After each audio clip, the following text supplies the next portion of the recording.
The metal door closed behind them. 4 people stood silently in the execution chamber. The intravenous needle was inserted. And then it failed. For the first time in Ohio's history, a death row inmate was given a lethal injection, but did not die. His name was Romell Broom, one of more than 1,000 people sentenced to death in this state since 1976. But how many were actually executed? Only about 56. The rest have been trapped between life and death for decades in cold, solitary cells. Ohio is the 7th largest state in the United States in terms of executions. It is a place where law, medicine, the media, and the torn conscience of society collide. Each death sentence is more than a legal decree. It is a statement about the value of life, guilt, and sometimes error. Some names have become national nightmares. Others have faded into obscurity. And there are cases that make us wonder, does justice truly get served? Or is it merely ritual? Before we begin, please leave a comment. Which country or state are you watching this video from? Let's see how far these stories travel. Let's step into the 10 most haunting death row cases in Ohio, where the darkness of crime meets the final limits of the law. First, Richard Wade Cooey. Second, one night in the middle of September 1986, 2 University of Akron students, Wendy Ofredo and Dawn McCreary, had just left a pizza place and climbed into a car headed to their dorm. They did not know that above a nearby overpass, 2 young men were preparing what they called a game, throwing rocks onto the highway. One rock struck Wendy's car, forcing her to stop on the pitch-black roadside. No one realized that this moment would mark the end of their youth. 19-year-old Richard Wade Cooey, second, along with an accomplice who was only 17, approached their car under the guise of helping. But instead of aid, they used violence to threaten the 2 women and force them back to Cooey's apartment. Over the next several hours, Wendy and Dawn were locked in a windowless room where the 2 took turns torturing them, physically and mentally. Threats, abuse, and cruelty continued in an atmosphere of despair and silence. When their eyes closed forever, no one would know what they had endured. In the end, Cooey transported their bodies to a nearby forest and disposed of them. The crime shook Ohio, not only because of its brutality, but also because of the killer's shocking indifference. Richard Cooey was quickly arrested and brought to trial. The trial ended with a death sentence. But his journey to death would take more than 2 decades. During the 22 years he awaited execution, he never showed remorse. He filed repeated legal motions, ranging from requests regarding his prison diet to claims that he was too fat for lethal injection. He argued that his veins were too difficult to access, which could cause pain if the drugs did not work properly. His overweight inmate story sparked heated debate in the American media, as a cruel irony of a protracted legal system. On October 14, 2008, at the Lucasville Correctional Facility, Richard Wade Cooey, II, entered the death chamber. His last meal was extravagant: a T-bone steak drenched in A1 sauce, French fries, crispy onion rings, 4 fried eggs, a bear claw pastry, a scoop of Rocky Road ice cream, and a Mountain Dew. It was not a meal of repentance, but a final feast of defiance. Facing the glass where Wendy and Dawn's family watched, Cooey left a defiant final statement. "They did not listen to a single thing I said for 22 years. Why would you listen to anything I say now?" There was no apology, no tears, no acceptance of responsibility. His death marked the end of his biological life, but not the end of the pain. Wendy and Dawn never graduated. They never experienced love. They never lived their 20s. Their families have carried that wound for nearly half a lifetime, while the killer never truly looked back. Richard Wade Cooey, II, was not just a death row inmate. He is a chilling reminder that some crimes can never be cleansed, by time or by death. Second, Ronald Ray Phillips. Sheila Marie did not deserve what I did to her. This was the first apology her family ever heard from him after more than 2 decades of waiting. In 1993, in Akron, Ohio, Ronald Ray Phillips was living with his girlfriend and her young daughter, Sheila Marie. The little girl was later found with severe injuries all over her body. On a fateful day in January, she was rushed to the hospital in critical condition. But within just a few hours, her small heart stopped beating forever. Doctors described the extent of her injuries as unacceptable for a 3-year-old child. The community was shocked and outraged. Sheila's biological mother, Faye Evans, was also sentenced for failing to protect her daughter, and she died in prison years later. Phillips was arrested shortly afterward and took full responsibility. The court sentenced him to death, the highest penalty. But the execution process dragged on for over 24 years. During that time, Phillips filed numerous appeals. He argued that he had been too young at the time of the crime and even offered to donate a kidney to his mother. None of these motions changed the outcome, but they did bring renewed public attention to the case and to the unhealed pain of Sheila's family. Finally, on July 26, 2017, Ronald Ray Phillips became the first person executed in Ohio after a 3-year pause in executions. It happened at the Southern Ohio Correctional Facility using a 3-drug lethal injection protocol, considered the most humane method at the time. The process went smoothly, lasting less than 15 minutes. Present in the witness room were members of Sheila's family, who had carried their grief for nearly a quarter of a century. Phillips's final meal was a personal, symbolic choice: cheese pizza with mushrooms and bell peppers, strawberry cheesecake, a piece of unleavened bread used in religious rituals, grape juice, and Pepsi. It was a strange combination, as if trying to reclaim something that had been lost. Just before the needle was inserted into his arm, Ronald bowed his head in prayer, stayed silent for a few minutes, then spoke his final words. "To the Evans family, I'm sorry you had to live so long with my actions. Sheila Marie did not deserve what I did to her. I know she is with the Lord, and she suffers no more." That long-awaited apology brought Sheila's aunt to tears. Through sobs, she said, "After more than 24 years, my niece can finally rest in peace."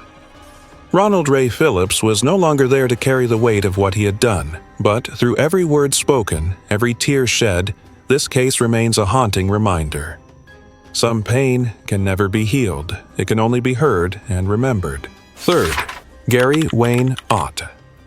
In February 1992, the city of Parma, a quiet suburb of Cleveland, Ohio, was shaken by 2 back-to-back killings within 24 hours. The perpetrator, Gary Wayne Otte, was only 20 years old. He had spent his teenage years battling alcohol and substance abuse, drifting without a home or clear future.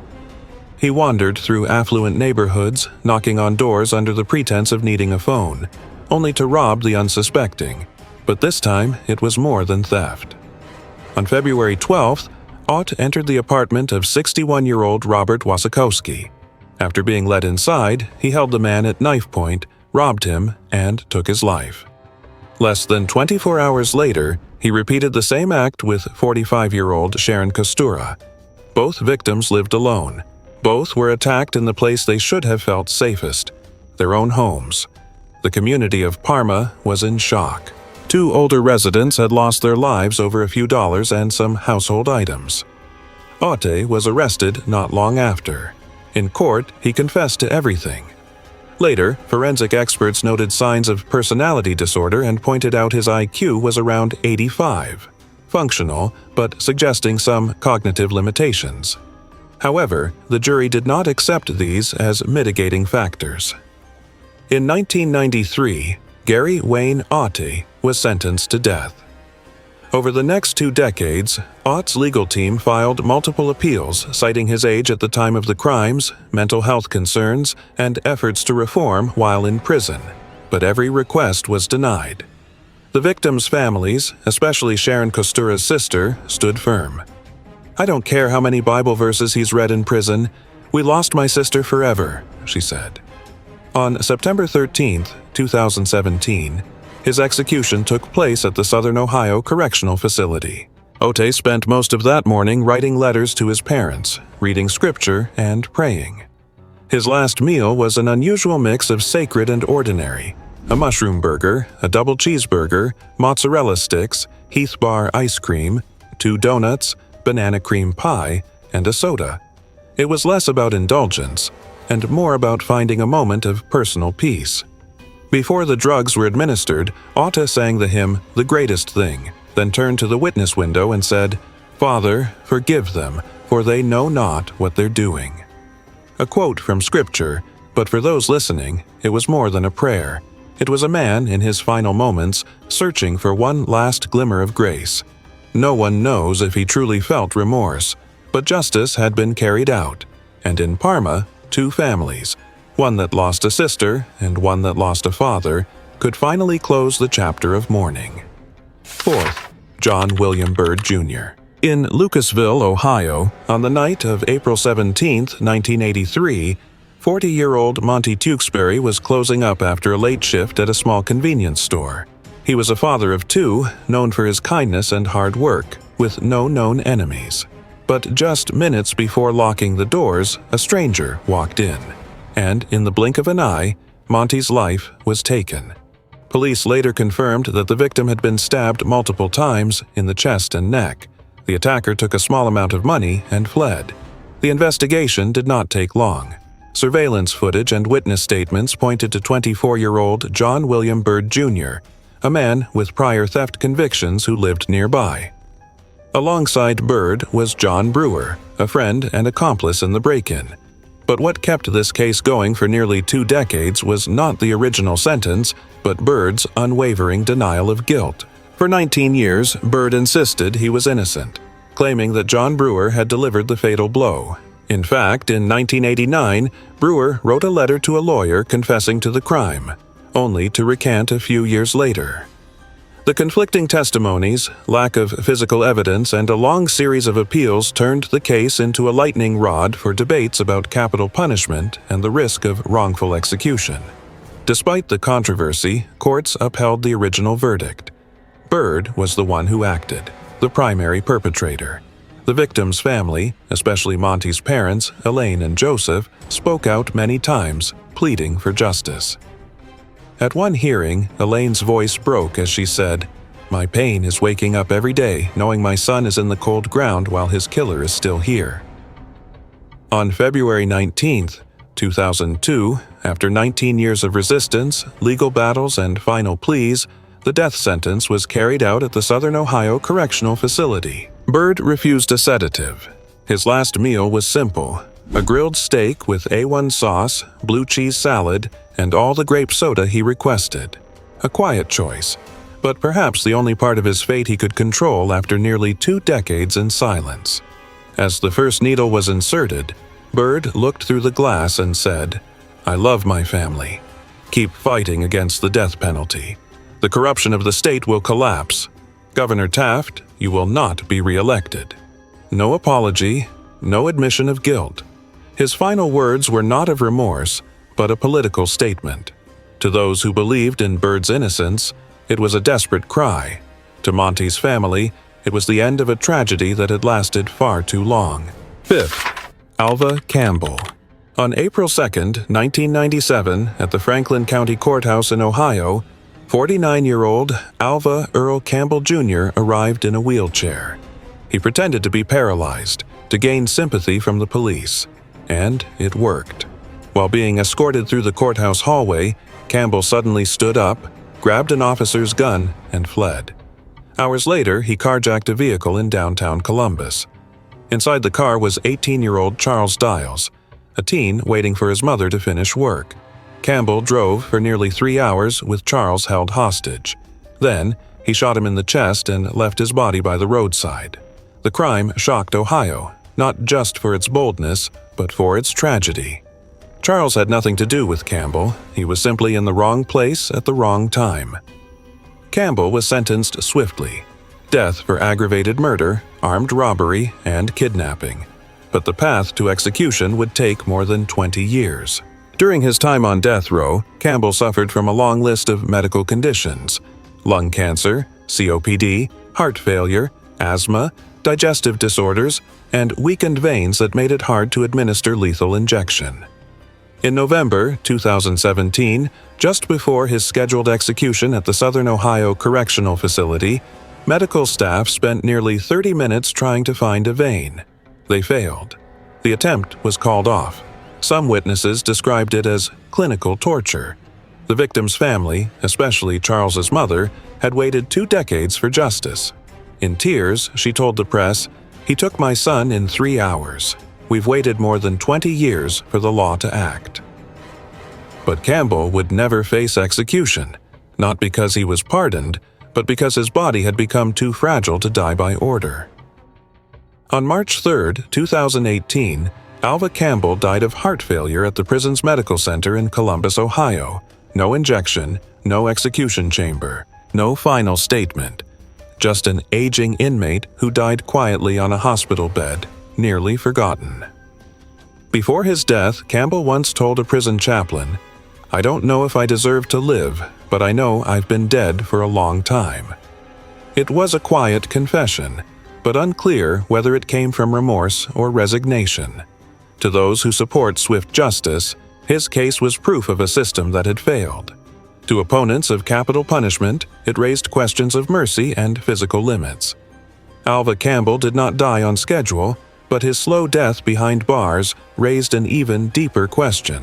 Should justice be tied to physical pain or to a life that fades into obscurity? 6. Romell Broom.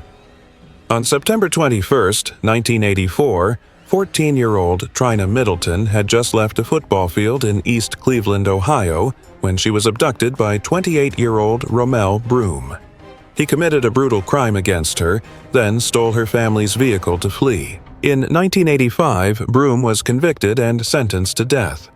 On September 15, 2009, Ohio prepared to carry out the execution. Broom was taken into the death chamber at Lucasville, but what happened next had never been seen before.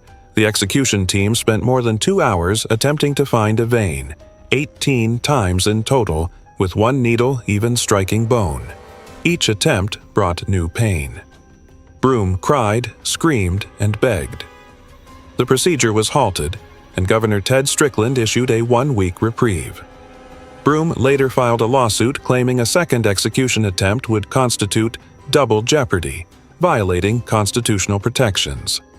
In 2016, the Ohio Supreme Court ruled that because the lethal drugs had never entered his veins, the execution had not legally occurred, allowing the state to try again.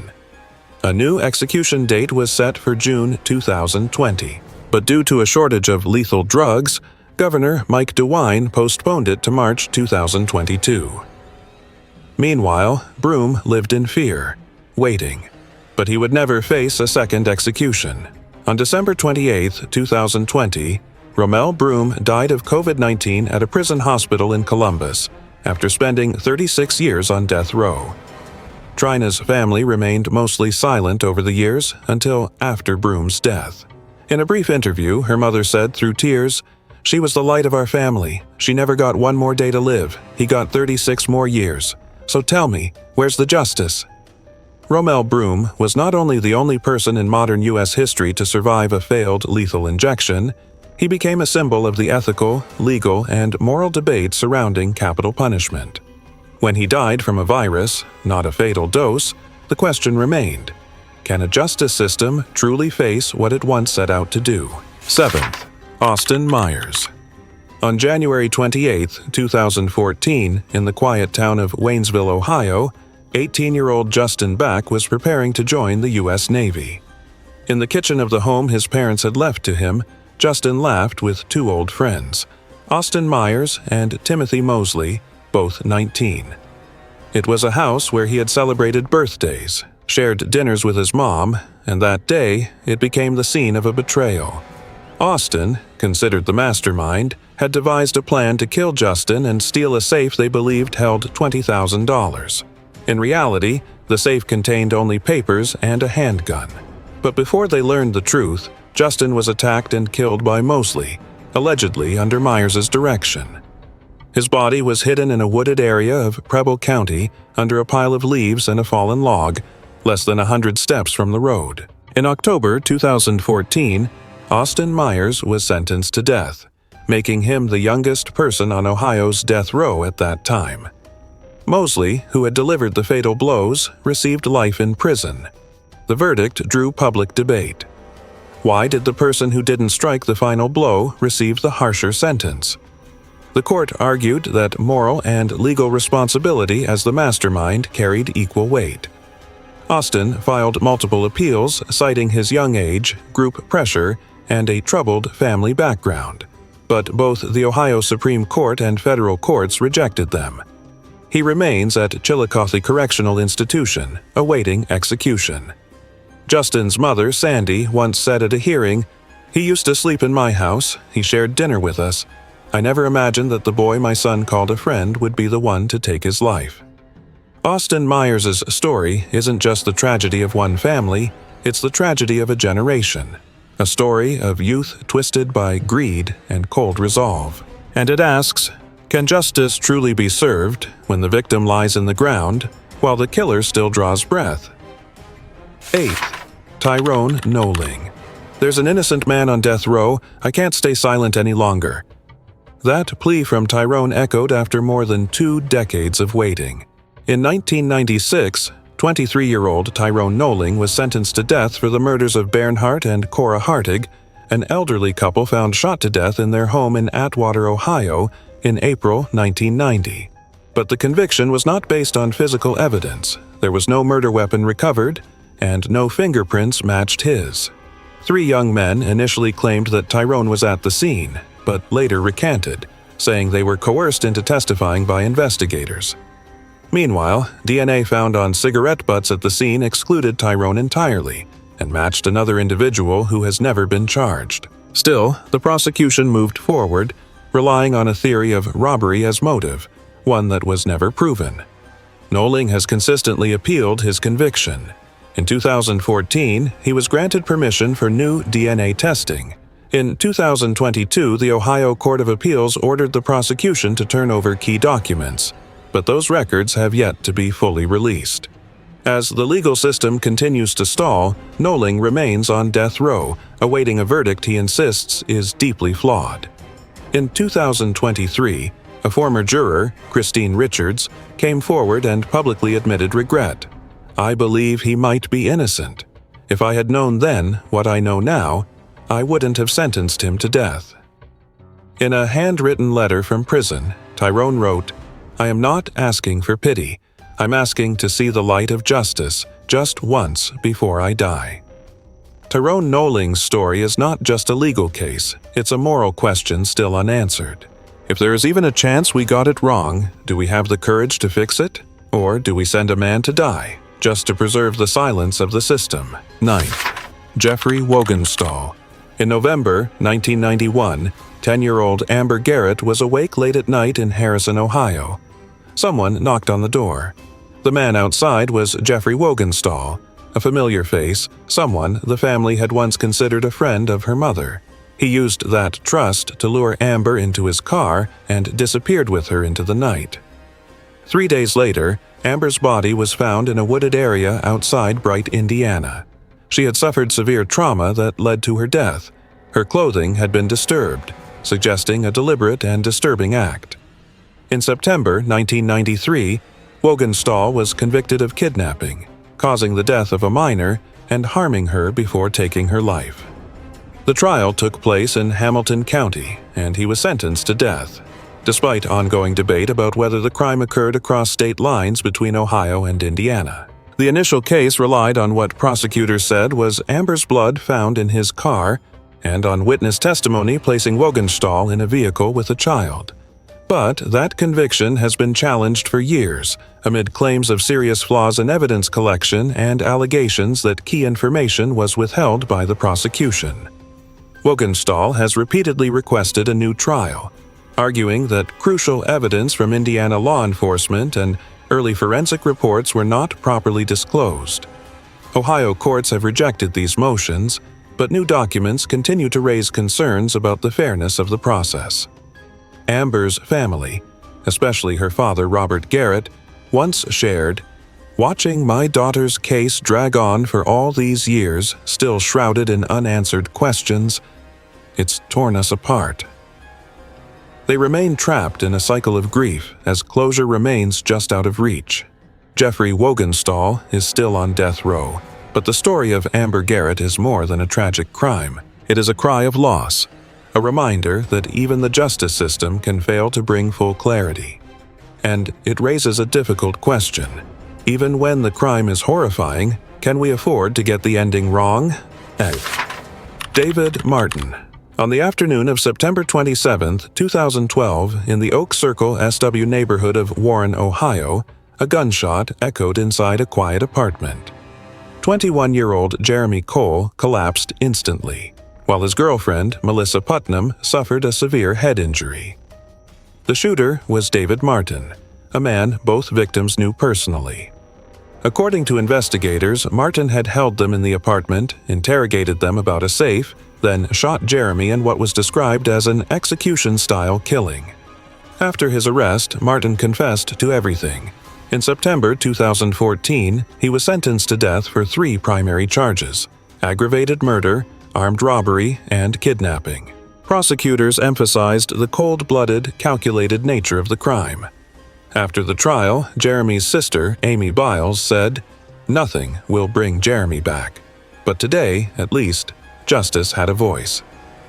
It seemed like the case had reached its conclusion.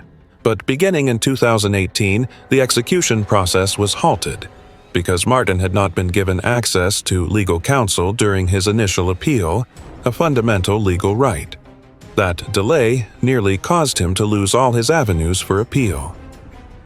In May 2021, the Ohio Supreme Court issued a stay of execution, citing that the case had slipped through a legal crack. As the case was re-examined, defense attorneys submitted new evidence suggesting that Martin may have an intellectual disability, raising deeper questions. Can someone be sentenced to death if they may not fully comprehend the consequences of their actions? Jeremy's family continues to wait, not just for justice, but for closure worthy of the son they lost, at the hands of someone they once considered a friend. But the case no longer hinges on simple lines of guilt or innocence, life or death. It has become a test of precision and ethics within Ohio's death penalty system. 10 stories, 10 faces on death row, each one a fracture in Ohio's portrait of justice. Some sentences were handed down amid the quiet sobs of grieving families. Others remain suspended, waiting on evidence that may never be complete. And some ended in silence, before the truth could fully surface. No one can undo the pain of lives already lost. No one can bring back a family that has already been torn apart. But from these stories, we are forced to ask ourselves, what is justice, if not guided by precision? And what is law, if it abandons those who may have been wrongfully condemned? If what you just heard made you reflect, please like, subscribe, and leave a comment below. Tell us, do you believe the death penalty belongs in a world where mistakes are inevitable? Thank you for watching, and may we all learn through these tragedies to listen before ending a life in the name of justice.